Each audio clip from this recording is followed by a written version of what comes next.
Hello everyone and welcome back to another video from How to Fix Online. In this video, I'm going to show you how to fix the glitches on the Google Pay application. So let's get started right away. Now, if you're trying to use the Google Pay application, but you experience various different glitches within the application that doesn't allow you to use it properly, then there are a few ways to fix this issue. The first thing to check is to see whether you are updated to the latest version of the application. So open up the iOS App Store or the Google Play Store depending on your device, and then type in Google Pay and start your search. Once you find the Google Pay application, if you see an update button instead of open, then you will need to tap on it to install the latest updates.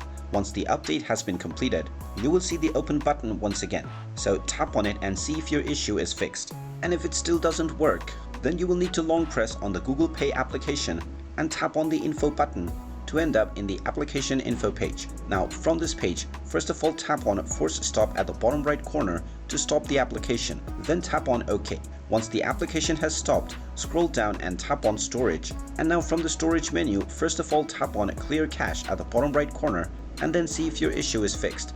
If it still doesn't work, tap on clear data at the bottom left and then tap on the delete button. And now your user data for the Google Pay application will all be cleared. When you open up the application now, you will need to log into your account once again, but now all of your glitches will be fixed. And there you have it. That is how you can go about on fixing glitches within the Google Pay application. If you find this video helpful, make sure you hit that like button and subscribe to our channel if you haven't done so already. Also ring that notification bell to never miss another update from us. Thank you for watching and I will see you again in the next video.